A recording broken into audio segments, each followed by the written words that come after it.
Hi everyone, welcome to Little Hearts and Love, the space where we nurture feelings, one heart at a time. Today, we are going to look into a mystery every parent has experienced at some point. Why do children who share the same food, same space, and sometimes even the same bed fight like they are competing for a championship of chaos? We are digging deep into sibling rivalry, and we are going to see the psychology behind sibling rivalry and the possible solutions. Sibling rivalry is the competition, the jealousy, the argument that arises among children sharing the same home. This is something that we consider human, normal, but it can be quite frustrating to parents. But the good news is it is very, very manageable. Every parent gets traumatized about this at some point, and I want to assure you these are some of the possible causes. First of all, children, because they want to be attended to. This rivalry arises as seeking, competing for attention, for love. Just imagine you have children, ng'omwana omu awuliranga atayagaddwa, oba omwana omu awuliranga gw'ayagala omulala okumusinga. Let me even give you a biblical example. Omwami omu gwe bayita Jacob mu Bible yalina batabani be 12, naye ng'alina omutabani gw'asinga okwagala ayitibwa Joseph. Era baganda be nga bo tebamwagalirako ddala because they felt this one person had all the attention, had all the love, had all the affection bye bandiyaninze for this one person ye yali abirina. Era ne bamuhatinga so much to the extent of selling. They even wanted to kill him because the parent had failed to divide the love equally.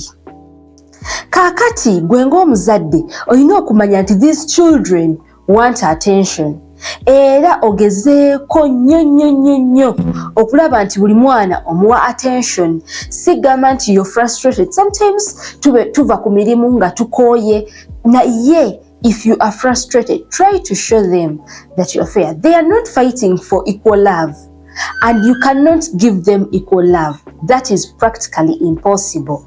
But what you can offer is what we call fairness. Gezaako kubeera omwenkanya mu buli mbeera yonna. Ekyokubiri, children want identity formation. Omwana ng'akula mu maka, buli mwana abaako ne role gy'atekinga up. Era osanga mu maka nga mulimu omwana ali very funny, omulala ali very responsible, omulala ali very loving, omulala ali very caring. Kakati abaana bano buli omu aba yeebuuza, naye maka muno ndi ki? Kituufu ndi mwana, but who am I? What role do I have in this family? Era because aba yeebuuza what role do I have in this family, weesanga nga ayagala agezeeko okubeera nga ali the best role. Kakati gwe kikkakatako ng'omuzadde okumanya nti omwana wange ono ali responsible, naye ate ninawe atali responsible, ninawe aleeta essanyu mu maka. Tali very responsible, naye aleeta essanyu mu maka. Ninawe omulala ate ye wekituuka ku keya yasinga, and you start appreciating them muntu ku muntu instead of saying kale singa obadde wa buvunaanyizibwa nga munno, but identify their role and appreciate their role because that is who they are. Like adults, children too have different love languages. Oyina okuyiga omwana because oyinza okulowooza nti I'm loving my children bonna by buying them gifts, by taking them out. Naye omwana ono omu ayagala omuwe quality time, akakase nti nno njagaddwa. Omulala ayagala omuwulirize, omulala ayagala omuwe ku kirabo alyoka akakase nti ayagaddwa. So you have to learn your children. Buli muntu omuyiganga a special individual, not just a normal child. Nti nga bwe nakolera oli nono kyekimu. No, take these children as special people, as special individuals. Kuba naffe abantu abakulu, we are not the same in public. We are unique, we are different, and we have to appreciate this too in children. We have what we call perceived fairness. Nga bwe twogedde, abaana tetusobola bawa equality. That is practically impossible. Kuba oluusi tubayina naye nga ba myaka gya njawulo. Oyinza okusanga nga byowa omwana w'emyaka 9, oyinza obutawa byowa mwana wa myaka 3. Naye try as much as possible to be fair. Abaana bano wosanga nga balwanye, togamba nti gwe lwaki okuba mukulu wo, lwaki okuba mutowo, ono tolaba nti ye mwana muto n'omuyisaamu awo empiza amangu. Kituufu tolaba nti mwana muto, naye n'oli naye emyaka gye si gye emikulu ennyo egiri awo. Try to be fair. Sit down. Listen to them. Ojja kusanga nga ow'emyaka 3 yabadde n'ensonga y'entuufu lwaki alwana. N'ow'emyaka 9 yabadde n'ensonga y'entuufu eyamulumye lwaki alwana. So try as much as possible okubeera fair. Ne mu kugula ebintu tugeze oguza engatto. Omu omugulidde ppeeya 2, omulala omuwadde ppeeya 1. Omwana gw'owadde ppeeya 1 ajja kuwuliranga nze lwaki bampadde ppeeya 1. Ajja kuwuliranga ali disappointed. Naye munnyonnyole munnange luli eri naggulira ppeeya y'engatto kati gw'obadde n'ez'okusiibamu. Kaakati munno mugulidde ez'okusiibamu n'eza church n'ez'okutambuliramu. Naye ate gwe already obadde neziri. Kyobola gwe nkuguliddeemu ono ne mugulira 2. Oba munnange omanye ekituusewo gwe ntuuse mu katale engatto ze nkugulidde gwe ezizo zibadde za bbeeyi. Naye obw'ono nsanze buli cheap. Era obwo obulaba bo bwalayisiko. Kivulaba nfunye 2 naye gwe mu 2 nfuniddemu 1 esinga obulungi. Enguma omwana ono akitegeere nti nina ppeeya yange 1 naye ppeeya yange 1 eri very very valuable. Tuyina ekintu ekirala kye tuyita emotional regulation. Mu baana abato baba bakyayiga buyizi okuregulatinga their emotions. They really don't know how to overcome these feelings. Because they don't know, ojja kwesanga nga ensonga bagirwaniddeko bulwanyizi, ayombye, asnatchinze ebintu ku munne, akubyewo ebintu. But you have to know they are just learning how to regulate their emotions. Gwe ng'omuzadde kikkakatako okumuyambako. How? With calmness. Be their role model. Show them. Tugeze muli mu katale n'omwana muliyo 2. Omuntu najja n'akulinnyako oba omusajja w'emigugu najja n'akkoona emigugu. How do you react? Bw'osalawo n'olwana gwe ng'omuzadde, trust me, your child will always fight when they are faced with such a crisis. When their emotions go high, they will respond exactly how you respond. Bwe babeera frustrated ne balwana, how do you respond? Nawe bw'osalawo n'olwana oba n'oveeri n'otabawuliriza, that is exactly how they'll respond. There is also what we call social comparison. Abaana, as part of their cognitive development, children compare so much. Kyovulaba nga abaana mosa abali mu age bracket y'emu. Bw'okwata n'omuwa juice, ojja kwesanga ng'akutte juice we n'amutunuulira abe akwate n'owa munne. Era batugaananga okutunula mu sowaani ya munno. But this is so natural. Ojja kwesanga ng'omwana akebeddeko. Muli mutima agambe naye lwaki maama bw'aba agaba juice nza ampa juice wa kitundu bwe bati omulala n'amuwa juice nga mungi. Abamu agamba yiyi abatera ofumba akatogo. Tugeze ofumbya akatogo kalimu ennyama.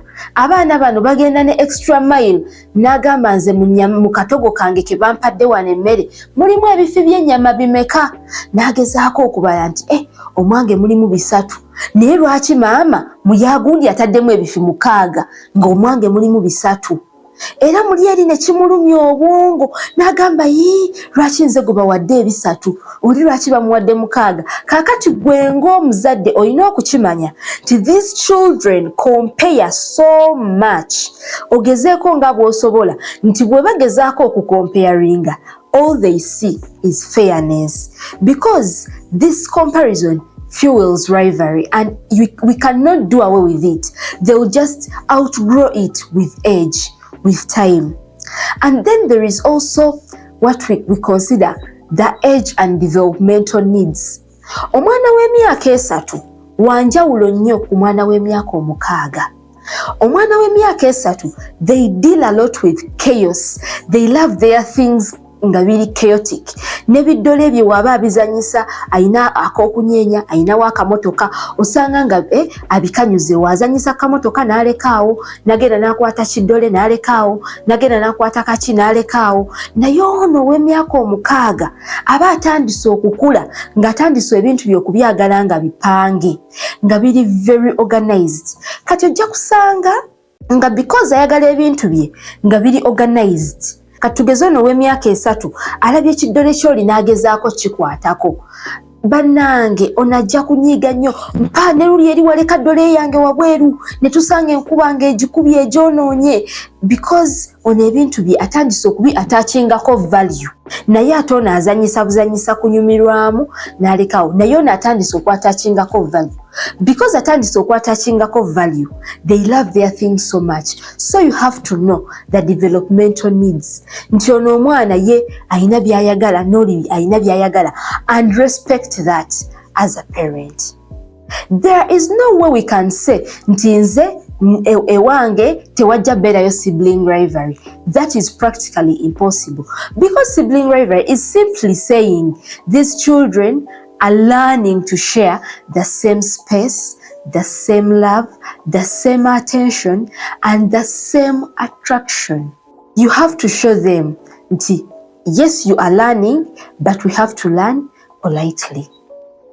What are the possible solutions? After seeing that we cannot say nti nze wange teri sibling rivalry, tuyinza kukola tutya ffe nga ffe abazadde to manage sibling rivalry? Ekisooka, ensonga enkulu, these children are fighting so much to get attention. Because they are fighting to get attention, give them that attention. There is a practical way of doing this. Try to give them each at least 10 minutes. Ngazize. Siza kukola mirimu nti gwe jangu tuoze fembi ebintu oba jangu tufumbe. Ne these 10 minutes nga mutudde wali. Muyinza ogenda mu kifo ekiri private oba ne mugenda mu kisenge oba ne mugenda mu ddiiro oba mu kasonda ne mutulako according to the age. Omwana ono oyinza n'okumulerako. Ne muba temwogedde nti muyina ensonga enkulu ze mwogeddeko naye mutuuze wansi. Omugambe ebigambo ebimuzaamu essuubi mbe my daughter, my son, I like you, you're beautiful. Omwana ono ne wanaabeera n'ekizibu ajja kwesanga nga kimwanguyira nnyo okukikugamba. Era kano akaseera we tukazimba okuva obuto bw'omwana. Omwana ono ne wanaatuuka myaka egyagala okukuuma ebyama ajja kuba ali open kuba akimanyi nti mama wange ampuliriza, taata wange ampuliriza. Ate buli mwana ajja kuwulira nti ayagaddwa because buli omu omuwaayo eddakiika ze 10 muli mutima ajja kugamba maama anjagala. N'omulala naye wanaabeera comfortable nti maama anjagala. If all the children are comfortable and happy, this will reduce the rivalry up to 60% and you will have more peace in your home. There is also emotional naming. Twayigako previously ku teaching emotional vocabulary early. Abaana bano tulina okubayigiriza okuneminga their emotions to speak out rather than acting. Omwana agambe munne nti munnange dole yange luli wagisuula jimpe. N'omulala ayige nti ono nyina okuwuliriza nga agambye ekintu kye and teach them how to respect each other's property. Era ojja kusanga nga tebalina nsonga nkulu lwaki bayomba, tebalina nsonga nkulu lwaki banyiiga because luli yali agenda okujja amusikeko kiddole ono yeekange ate bajjemu okunyiiga n'okuyomba, ajja kubeera ng'amugambye bulungi, mpa ddole yange oba nange mpa munzanyiseemu, and they will share. This will teach them nti we can talk, we can speak out. Let's teach our children to speak out rather than acting out these emotions. We also have to avoid comparison. When we talk about comparison, we don't mean the negative comparison. Nti omwana omugambye singa naawe okola bulungi nga munno, but even the positive comparison. Nti leero okoze bulungi ebintu obyozezanga nga mukulu wo, oba leero munno omufuddeko okoze nga gundi. Avoid comparison at all time. Let these children be competing naye nga gwa competinga naye yeye kennyini. Let them learn to be better than what they were yesterday, instead of being better than their sibling, their friend, their playmate. Let them learn to be better than who they were yesterday, rather than saying, leero obadde muyonjo, leero okomyewo olinganga mukulu wo, oba leero okoze nga mukulu wo. Try saying, okusinziira we wakomawo okuva ku ssomero luli, leero uniform okomyewo nnyonjo, okusinga luli amanye nti okusinga luli si okusinga munnange, because they naturally compare themselves to others. Ate gwe bw'otandika okuba comparinga, it is going to worsen things 100%. Try as much as possible obutamu comparinga, awulire muli mutima nti I am enough, I am capable, I am loved, I am cherished, I am appreciated the way I am not compared, because they have different personalities. We have abaana abali jumpy, togenda kumusuubira kubeera ng'omwana ali quiet. So let's respect each child n'emyaka gye ne capabilities ze, and we attach value to that, not compared to who their friend is or to what their sibling is doing or anything else. Teach them calm conflict resolution. Kyekiri kye twayogeddeko, gwe ng'omuzadde ebizibu byo bigonjoola otya? Ebizibu byo bwe bikuba okola otya? Bw'onyiiga otandikira mu kuyomba, bw'obeera nga bw'onyiiga otandikira mu kuyomba, nkukakasa n'omwana wo wanaawulira nti anyiizeemu, munne amuyisizza bubi, ekigenda okuddako kugenda kubeera kuyomba. Ate gwe okwewala nti omwana wange ekizzeeko kuba kuyomba, kitandika naawe. It starts with you, dear parent. It starts with you, dear caregiver. It starts with you, dear teacher.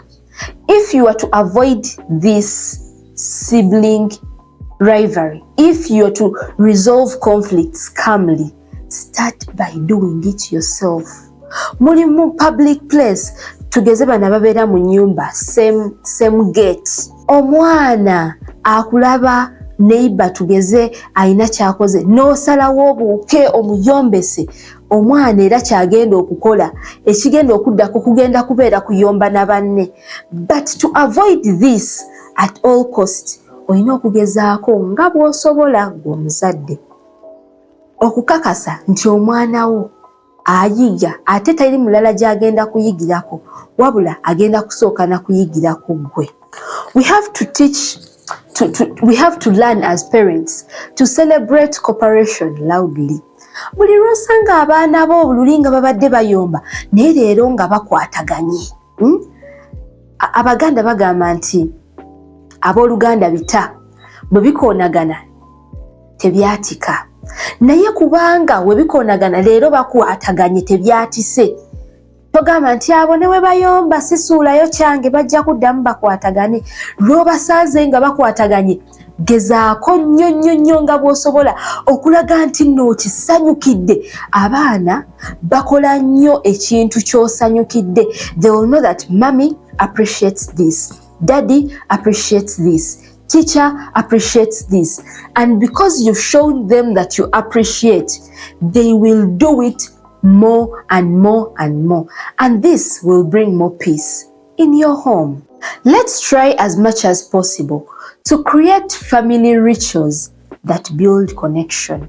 Ensangi zino osanga amaka nga mulimu abaana nga basatu, omu ali kuzannya n'eddoleewe, omulala ali wabweru asamba mupiira, omulala ali ku taabu, taata alaba mawulire, maama ali mu kiyungu afumba, buli omu akola bibye. Naye mu maka ago ne mu mirimu egitutwala, try as much as possible abaana bano okuteekawo activities ezibagatta. Mwenna nga family bwe kubeera kuyiga skill, mugiyige mwenna mumanye nti eno skill etugatta. Devotion mugikole mwenna mumanye nti ekyo kitugatta. Bwe kuba kuzannya, gwe ng'omuzadde towulira nti nze nkuze nnyo siyinza kubuuka muguwa na buno bwana. Bwe kuba kubuuka muguwa, mubuuke mwenna. Bwe kuba kuzannya kwiso, mugende mwekweke, so that mubeera wamu. N'abaana encourage them to play together. Bwe kubeera kuzannya board games, do it together. Have social days, those gatherings, and when connection is built, abaana bano bajja kubeera nga bali kimu. Remember, these children need each other at any cost. Gwe ng'omuzadde oyinza okutuuka ekiseera n'ovaawo, naye abaana bano singa baba bali kimu nga bakwatagana, basobola okweyamba mu mbeera yonna. They can always lift up each other. Ate bano abaana, they can even get solutions. Gwe ng'omuzadde z'otayinza kulowoozaako in helping each other. Byonna nga tubiyize, kiki kye tuteekeddwa okumanya mu byonna? Sibling rivalry is never hatred. These children sigamba nti tebeeyagala, but they are just learning to share the same space, to share the same love, to share the same parents, and to share the same attention. Teach them, wadde muli bataano, I am enough.